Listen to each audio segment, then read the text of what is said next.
America की खुफिया agency Pakistan कहा जाता है कि तुम्हारे देश में कुछ बड़ा होने वाला है, बड़ी आपराधिक वारदात होने वाली है, इसलिए सतर्क हो जाओ, सजग हो जाओ। लेकिन पाकिस्तान ने इस सूचना को शायद इतनी गंभीरता से नहीं लिया।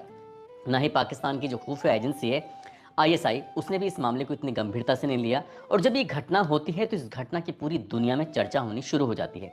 दरअसल एक ट्रेन है और ट्रेन को पूरी को ही हाईजैक कर लिया जाता है। जितने मुसाफिर इसके अंदर बैठे हुए थे उन मुसाफिरों को गिरफ्त में लिया जाता है। उनमें से मुसाफिरों की छटनी की जाती है, जिसमें से आम मुसाफिर जो होते हैं, जिसकी संख्या लगभग 104 के आसपास बताई जाती है। बच्चे होते हैं, बूढ़े होते हैं और महिलाएं होती हैं। उनको इकट्ठा किया जाता है और कहा जाता है कि यहाँ से भाग जाओ, अगर पीछे मुड़कर देखने की कोशिश की तो गोली मार दी जाएगी। लेकिन जितनी देर ये सब चलता है उतनी देर चीख पुकार मच जाती है, हाहाकार मच जाता है। पूरी दुनिया में इस घटना को लेकर चर्चा शुरू हो जाती है। आखिरकार जिस संगठन ने इससे पूरी ट्रेन को हाईजैक किया था, क्यों किया था, इसके पीछे की वजह क्या थी, पूरी दुनिया में इस बात को लेकर चर्चा जो हो रही है, आज की इस कहानी के माध्यम से जानने की, समझने की कोशिश करते हैं कि आखिरकार मामला क्या हुआ। इसके बाद जिस संगठन ने इस पूरी ट्रेन को हाईजैक किया है, उसने 48 घंटे का पाकिस्तान को समय दिया है। उसने कहा है कि अगर 48 घंटे में तुमने हमारी मांगे पूरी नहीं की तो हम 48 घंटे पूरे होने के बाद तुम्हारे 10-10 लोगों की हत्याएं करेंगे। हर घंटे में 10 लोगों की हत्या करने के बाद आपको मैसेज देते रहेंगे, जानकारी देते रहेंगे। इस कहानी के माध्यम से समझने की कोशिश करते हैं कि आखिरकार पूरा मामला है क्या। आदाब, नमस्कार, सत श्री अकाल। मैं उस्मान सैफी। आज की जो सच्ची घटना मैं आपको सुनाने जा रहा हूँ, ये सच्ची घटना है पड़ोसी मुल्क पाकिस्तान का एक प्रांत है, स्टेट है, जिसका नाम है बलूचिस्तान और उसकी राजधानी है क्वेटा। दरअसल बात कर रहा हूँ 11 मार्च 2025 की सुबह 9 बजे के आसपास बलूचिस्तान की राजधानी क्वेटा से एक रेलगाड़ी जिसका नाम है जाफर एक्सप्रेस, ये रेलगाड़ी सुबह 9 बजे अपने गंतव्य जो कि पेशावर उसको जाना है। पेशावर इसका एक राजधानी है, राज्य है उसका खैबर पख्तूनख्वा, वहाँ की राजधानी है। लगभग 1600 किलोमीटर का इस ट्रेन को सफ़र तय करना था और 30 घंटे में इसको जाना था। अलग अलग लगभग 30 जगह ऐसी हैं जहाँ पर इस ट्रेन को रुकना होता है। और रास्ते में जो पहाड़ियाँ हैं, पहाड़ी इलाकों को पार करते हुए 17 सुरंगों को उसको पार भी करना था, क्योंकि ये इलाका ऐसा है, पहाड़ी वाला इलाका है। अभी ट्रेन निकली है, लगभग 160 किलोमीटर का इसने सफ़र अभी कंप्लीट ही किया था। 160 किलोमीटर अभी गई थी, कुछ ही घंटे अभी इस ट्रेन को हुए थे, जिसका नाम है जाफर एक्सप्रेस रेलगाड़ी। जैसे ही बलूचिस्तान के सिब्बी ज़िले में निकलती है, यहाँ पर एक इलाका लगता है गुडलार और पीरू कुनरी की पहाड़ियाँ। यहाँ पर जो सुरंग होती है, सुरंग की संख्या नंबर होती है 8।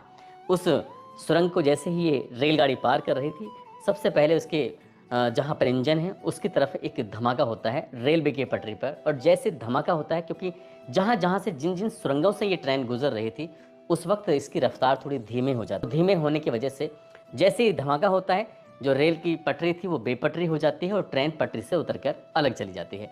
हालांकि बड़ा हादसा होने से बच जाता है, क्योंकि ट्रेन की जो रफ्तार थी वो बहुत ज़्यादा तेज़ नहीं थी और तेज़ ना होने की वजह से ही इसमें 9 बोगियाँ होती हैं पूरी ट्रेन के अंदर। 9 बोगियों में ऐसा दावा किया जाता है, बताया जाता है, अलग अलग मीडिया कहती है, कहीं कहते हैं कि 425 मुसाफिर इसके अंदर थे, तो कहीं 450 की संख्या है, तो कहीं 500 की संख्या बताई जाती है।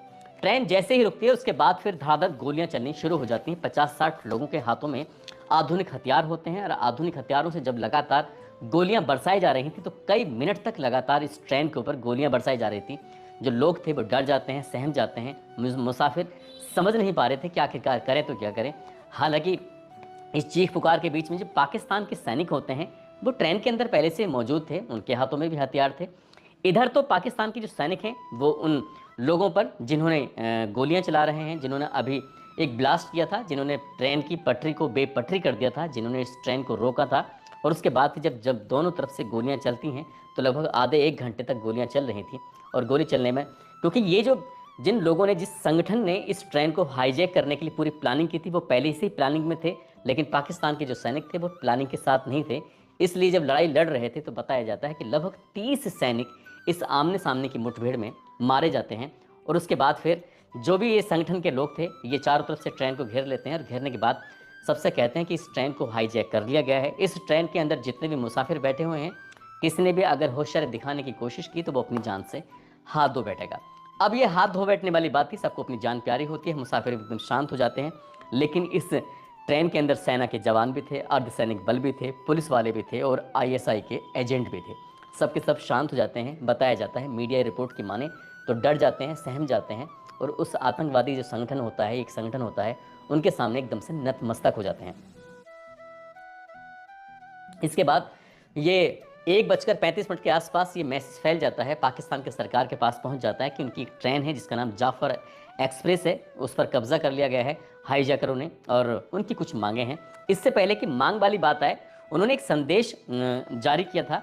संदेश से पहले आखिरकार एक जिम्मेदारी ली जाती है, बताया जाता है मीडिया में, बाकायदा एक 1 मिनट 30 सेकंड के आसपास का एक वीडियो भी बताया जाता है, वो रिलीज़ किया जाता है कि हमारा नाम है BLA, यानी कि बलूचिस्तान लिबरेशन आर्मी। ये बलूचिस्तान लिबरेशन आर्मी है क्या, पहले हम इसके बारे में जानने की कोशिश करेंगे। दरअसल पाकिस्तान को 4 हिस्सों में अगर बांट दिया जाए तो 4 राज्य हैं इसके। पाकिस्तान एक देश है, उसके 4 राज्य हैं। एक राज्य का नाम पंजाब है, दूसरे राज्य का नाम उसके खैबर पख्तूनख्वा है, तीसरा राज्य उसका सिंध है और चौथा राज्य उसका बलूचिस्तान है। दरअसल बलूचिस्तान की अगर बात करें तो साल 1947 में जब भारत और पाकिस्तान का बंटवारा होता है तो उस बंटवारे से पहले बलूचिस्तान अपना आप में एक देश हुआ करता था, मुल्क हुआ करता था। और जैसे भारत और पाकिस्तान अलग होते हैं तो पाकिस्तान ने अपनी ताकत के बल पर बलूचिस्तान को भी अपने कब्जे में ले लिया था और इसको लेकर काफ़ी विरोध प्रदर्शन भी हुआ। लेकिन उसने, क्योंकि वो कमज़ोर स्थिति में था और पाकिस्तान उस वक्त मजबूत स्थिति में था, तो उसने अपनी सेना के माध्यम से, पुलिस के माध्यम से, जो भी उसके पास ताकत थी उस ताकत का इस्तेमाल किया और इसने पाकिस्तान में ही अपने हिस्से में इसको बलूचिस्तान को शामिल कर लिया। लेकिन ये बताया जाता है कि क्षेत्रफल की दृष्टि से ये पूरे पाकिस्तान के जो 4 राज्य हैं, ये सबसे बड़ा राज्य है और यहाँ पर तांबा, कोयला, सोना, यूरेनियम जैसी धातुएं निकलती हैं। अगर हम पूरे पाकिस्तान की बात करें तो 20% सोना, कोयला, तांबा, यूरेनियम यहीं से, इसी बलूचिस्तान से निकलता है। और बलूचिस्तान के लोग पहले से मांग करते रहे थे कि भाई हमें आज़ाद कर दो, हमारा अपना एक मुल्क था, आपने ज़बरदस्ती इस पर कब्ज़ा किया हुआ है। लेकिन किसी ने कुछ सुना नहीं और पाकिस्तान अपना काम करता रहा। चाइना वालों को उन्होंने ठेकेदारी दे दी कि यहाँ से जितना सोना निकालना है, कोयला निकालना है, सोना निकालना है, यूरेनियम निकालना है, आप निकालते रहो और कोई दिक्कत नहीं, कोई परेशानी नहीं। लेकिन इस पर जब ज़बरदस्ती कब्ज़ा होता है तो इसको आज़ाद कराने के लिए समय समय पर कुछ संगठन मैदान में आते रहे हैं और लड़ाइयाँ लड़ते रहे हैं। और इसी लड़ाई को लड़ने के लिए अगर हम जो मजबूत स्थिति में 4 संगठन हैं उनके नाम लें तो पहला संगठन है लश्कर-ए-बलूचिस्तान, दूसरा संगठन है बलोच लिबरेशन फ्रंट जिसको BLF के नाम से भी जानते हैं, तीसरा संगठन है बलोच राजी अजोई संगार जिसको BRAS के नाम से भी जानते हैं, चौथा संगठन है इसका बलूचिस्तान लिबरेशन आर्मी जिसको शॉर्ट फॉर्म में BLA के नाम से जानते हैं। और BLA ही सबसे ताकतवर, सबसे मजबूत संगठन बताया जाता है जो इसे बलूचिस्तान को पाकिस्तान से आज़ाद कराने के लिए लड़ाई लड़ता रहता है। अगर हम इसके बारे में कुछ जानकारी जुटाएं तो साल 2024 में लगभग इसी की वजह से, BLA की वजह से 482 अलग अलग जगहों पर हमले हुए थे जिसमें 558 लोगों की मौत हो चुकी थी। इसी तरह से कहीं गोली चलाई तो कहीं ब्लास्ट कर दिया, कहीं मस्जिद में ब्लास्ट कर दिया तो किसी सार्वजनिक स्थल पर, तो इसी तरह से तो ऐसे ही एक इन्होंने ब्लास्ट किया था 25-26 अगस्त 2024 की दरमियानी रात में, कि मध्य रात में, जो इसका एक ट्रेन रूट है, ट्रेन रूट पर कोलपुर, जो क्वेटा वाला जो रूट है, कोलपुर और मार्च में एक ब्लास्ट किया। वहाँ पर एक ब्रिज था, इस ब्रिज को पूरी तरह से गिरा दिया। दरअसल ये अगर हम इस रेलगाड़ी है, इस रेलगाड़ी की अगर बात करें तो ये रेलगाड़ी जाती है सीधा क्वेटा से निकलती है, इसके बाद फिर सीबी जाती है, सीबी के बाद जकोबाबाद जाती है, यहाँ से रोहरी जाती है, रोहरी से खानपुर जाती है, खानपुर से बहावलपुर जाती है, बहावलपुर से खानेवाल जाती है, खानेवाल से लाहौर जाती है, लाहौर से इस्लामाबाद जाती है और इस्लामाबाद से फिर पेशावर जाती है। लगभग 1600 किलोमीटर का इस ट्रेन को सफ़र तय करना होता है, 30 घंटे में ये सफ़र करती है। और इसी रूट पर एक जगह लगती है कोलपुर और माच, इसके बीच में एक ब्रिज था, यानी कि एक पुल था और उस पुल को ये गिरा देते हैं। लेकिन 10 अक्टूबर 2024 को ट्रेन फिर से शुरू की जाती है क्योंकि एक नया ब्रिज बनाने में पाकिस्तान की सरकार को वक्त लगता है। इस बीच यानी कि 14 नवंबर 2024 को क्वेटा रेलवे स्टेशन पर ही एक ब्लास्ट कर दिया जाता है और ब्लास्ट की जिम्मेदारी भी BLA लेता है, यानी कि बलूचिस्तान लिबरेशन आर्मी। जब ये जिम्मेदारी लेता है तो इसमें जब ब्लास्ट होता है, वाक़ाता इसका CCTV फुटेज में ये कैद हो जाता है। ये ब्लास्ट इतना भयानक था कि मौके पर ही 26 लोगों की मौत हो जाती है और 50 से ज़्यादा लोग घायल हो जाते हैं।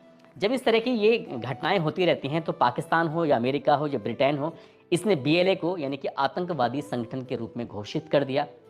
और जब इस संगठन को ये आतंकवादी के रूप में घोषित कर दिया, तो ये ट्रेन वगैरह तो चलती रहती है, लेकिन जब ये 10 अक्टूबर 2024 को ट्रेन शुरू होती है तो बताया जाता है कि अमेरिका की एजेंसी ने ये घोषणा कर दी थी कि आपके देश में कुछ ना कुछ अप्रिय घटना होने वाली है, ऐसी हमें खुफिया जानकारी प्राप्त हुई है।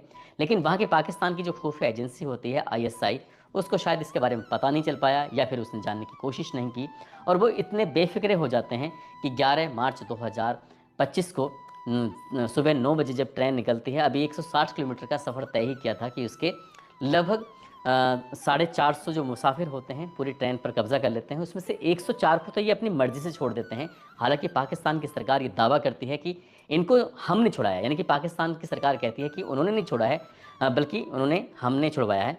बीएलए खुद कहता है कि हमने छुड़वाया, पाकिस्तान की सरकार कहती है उन्होंने छुड़वाया है। लेकिन जब इस पूरे देश भर में इसकी चर्चा शुरू हो जाती है, हालांकि ये भेजे जाते हैं, जो ड्रोन वगैरह भेजे जाते हैं वो उसको भी मार के गिरा देते हैं। उनके पास इतने आधुनिक हथियार बताए जाते हैं कि उनका ये दावा है कि लड़ाकू विमानों को अगर आपने भेजा इस तरह से तो हम उनको वैसे ही मार गिराएंगे। आम यात्रियों को छोड़ने की तो उन्होंने जिम्मेदारी ले ली थी। उन्होंने कुछ मांगे अपनी रखी, और मांग कुछ इस तरह से रखी थी कि यहाँ बलोच के जो कैदी हैं, बलोच जिनको इनका बलूचिस्तान के जो कैदी हैं, पाकिस्तान के जिस जिस जेल के अंदर वो भी कैदी हैं, उन कैदियों को तत्काल प्रभाव से 48 घंटे के अंदर सह सम्मान उनको रिहा कर दिया जाए। उनको किसी भी तरह की कोई आंच नहीं आनी चाहिए।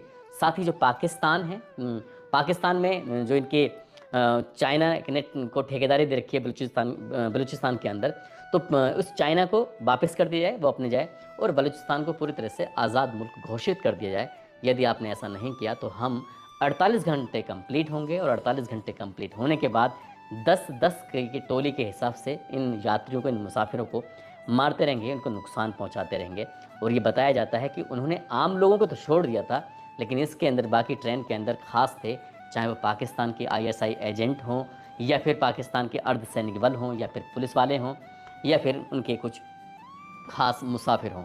अब आगे स्थिति में होना क्या है, ये तो खैर पाकिस्तान की सरकार ये तय कर रही है, कोशिश कर रही है कि उन्हें छुड़ाया जाए। लेकिन जिस देर शाम जब हमने इस खबर को सुनाया था 12 मार्च 2025 की शाम को, तो उस वक्त पता चलता है कि 190 मुसाफिरों को कुल मिला के, 104 तो पहले छोड़ दिए गए थे, बाद में 190 हो जाते हैं, उनको वो छुड़वा चुके हैं। अब वो छुड़वा चुके हैं या नहीं है, या फिर पाकिस्तान की सरकार इस मामले को दबाना चाहती है, या फिर उनको अपने ही लोगों की कोई फिक्र नहीं है, ये तो खैर 1-2 दिन के बाद ही क्लियर हो सकेगा कि वो जब अपनी संपूर्ण स्थिति में पहुंचेंगे। लेकिन बलूचिस्तान को लेकर पूरी दुनिया में 2 तरह की राय रखी जाती है। एक तरह की राय तो ये है कि ये एक आतंकवादी संगठन है। दूसरी तरह की जो राय है वो सामने ये आती है कि ये ज़बरदस्ती इस पर कब्जा है, वो आज़ाद मुल्क की घोषणा कर रहे हैं, और पिछले काफ़ी समय से वो अपने इस देश को यानी कि बलूचिस्तान को अलग करने की मांग कर रहे हैं, उसको आज़ाद कराने की मांग कर रहे हैं। दोस्तों, इस पूरे घटनाक्रम को सुनाने का उद्देश्य किसी को परेशान करना नहीं है, किसी का दिल दुखाना नहीं है, बल्कि पूरी जानकारी जो मैंने जुटाई है वो मीडिया रिपोर्ट के आधार पर जुटाई है। और आज